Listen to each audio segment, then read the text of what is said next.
किसी वन में जलचरों से युक्त एक सरोवर था। वहां पर एक बगुला बूढ़ा हो गया तो मछलियों का शिकार नहीं कर पाता था। वह नदी किनारे बैठकर भूखे पेट आंसू बहाता रहता था। एक केकड़े को उस पर दया आई। उसने पूछा, मामा, आज तुम अपने आहार की व्यवस्था नहीं करके केवल रो रहे हो, क्या कारण है? वह बोला, पुत्र, अब मुझे मछलियां खाना अच्छा नहीं लगता।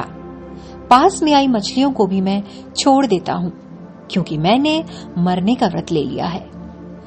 केकड़े ने कहा, मामा, इस वैराग्य का क्या कारण है? उसने कहना शुरू किया, मैं इसी सरोवर में उत्पन्न हुआ हूं, यहीं पड़ा हुआ हूं, और अब इसकी दुर्दशा होने वाली है, इसलिए मेरा मन दुखी है। केकड़े ने कहा, क्या दुर्दशा होने वाली है? तो बगुले ने कहा कि किसी ज्योतिषी ने बताया है कि शनि ग्रह रोहिणी को भेद कर मंगल और शुक्र के पास होगा, जिससे 12 वर्ष तक बारिश नहीं होगी।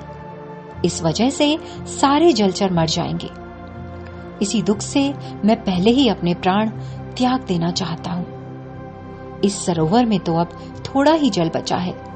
सभी सरोवर में यही स्थिति है, इसलिए कुछ जलचर अपने परिवार को बड़े बड़े जलाशयों में ले जा रहे हैं, लेकिन यहाँ पर कोई भी प्राणी दूसरे सरोवर में नहीं जा सकता। इसलिए उनके विनाश के बारे में सोचकर मुझे रोना आ रहा है। सभी कछुए, मछलियां आदि जलचर डर गए और आकर पूछने लगे, मामा, हमारे बचाने का क्या कोई उपाय है? तो बगुले ने कहा, इस सरोवर से थोड़ी ही दूर पर एक ऐसा सरोवर है कि अगर 24 साल तक भी बारिश नहीं हुई तो वह नहीं सूखेगा। वहां बहुत सुंदर कमल है। जो कोई वहां जाना चाहे, मैं अपनी पीठ पर बैठाकर उसे वहां ले जा सकता हूँ। सभी जलचर जल्दी से जल्दी दूसरे सरोवर में जाना चाहते थे, इसलिए रोजाना उससे कहते, मामा, हमें ले चलो। वह दुष्ट बगुला उन्हें पीठ पर बिठाकर जलाशय से थोड़ा दूर लाता, शिला पर पटककर उनका मांस खाता और वापस उस जलाशय में आकर उनके प्रियजनों के ठीक होने का गलत संदेश उन्हें देता। इस तरह बहुत दिन तक उसने अपनी उदर पूर्ति की। एक दिन केकड़े ने कहा, मामा, सबसे पहले तो तुम्हारी बात मुझी से हुई थी।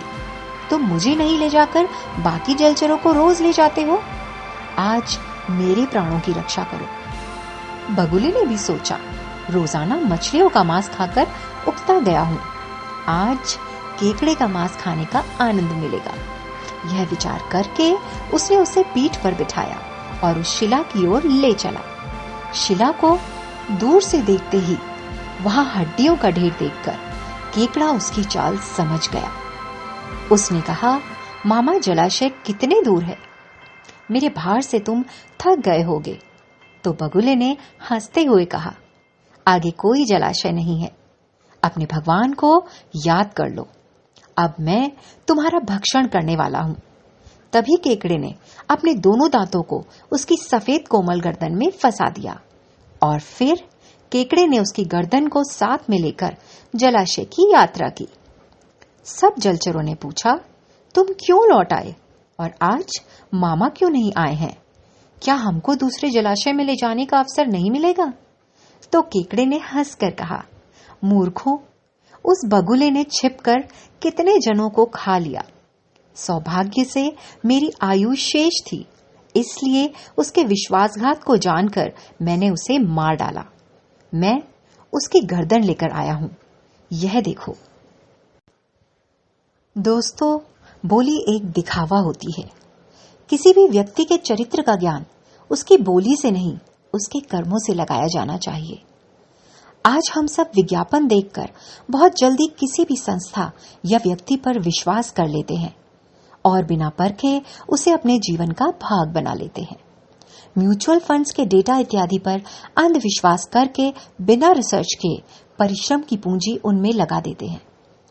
इस कहानी से यही प्रेरणा मिलती है कि दोगले व्यक्ति ज्यादा समय तक अपने छद्म रूप में नहीं रह सकते, बुद्धिमान व्यक्ति को समय पर उन्हें पहचान कर उनसे दूरी बना लेनी चाहिए।